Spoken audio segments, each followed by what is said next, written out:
part 13, the life Stace on story time. Everything is absolutely erratic.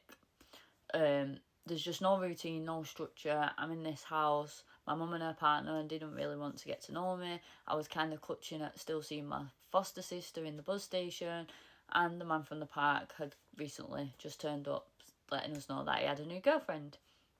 Anyway, I remember being grounded, and I got shouted down by my mum's partner. He's like, Stacey, someone wants to see you. I thought, no one wants to see me. So I've gone down and I'm a bit like, who is it? Anyway, it's the man from the park. He's outside with his new girlfriend, who was lovely, her niece, and then my sibling.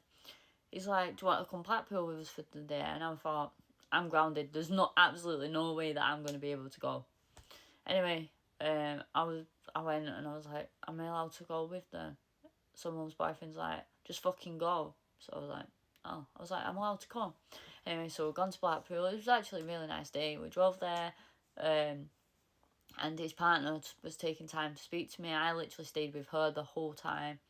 We ended up going on a couple of rides and whatnot, and then we went to the arcades, and then we went and dropped her niece off before they took me back to drop me off. Anyway, I remember him trying to drop me off, but my mum and her partner, we couldn't get hold of them. And I remember just sitting in the car and Tracy Chapman was playing. And I think the song that was on was that Baby Can I Hold You. So like I really got into Tracy Chapman because the songs were playing, and like I just loved the music. And I was sat in the car for a good like hour and a half outside my mum's house, waiting for them to come back so I could go in the house and go and get into bed.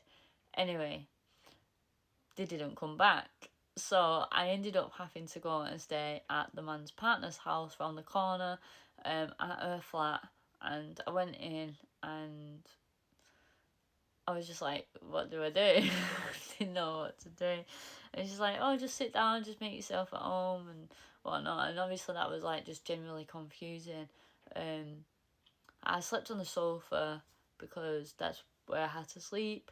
And then in the morning I woke up,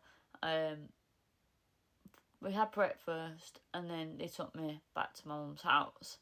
So I've gone in and I was trying to talk about Blackpool, but no one was interested. And then the man and his partner drove off with my sibling. I didn't see the man after that. So although I had a good time and they bothered with me, it was like there and then went. Like I literally didn't see them after that for ages. So yeah, that was because as soon as I felt like I had a little bit of, I don't know, someone caring about me or being able to do stuff, like as a child, like you want to be took out, you want people to think of you and stuff, do you know? And as soon as I kind of got that, and I had it, because we had a really, really nice day, like I don't think I did anything wrong, it was took away from me again. And I just really couldn't understand it.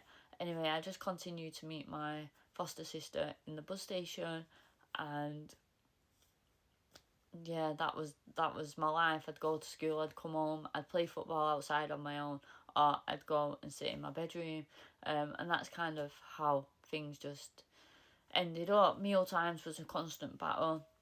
They was just getting worse and worse. I was losing more weight, and yeah, I really, really struggled. You could physically see like how much weight I'd lost as well.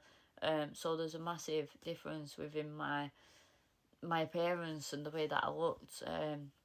Obviously with me going to school, and I was just looking back now, I just don't understand how they didn't see the signs of everything. But yeah, that's story time part 13, and part 14 will be next. Thank you again everyone for the consistent support. I appreciate it a lot.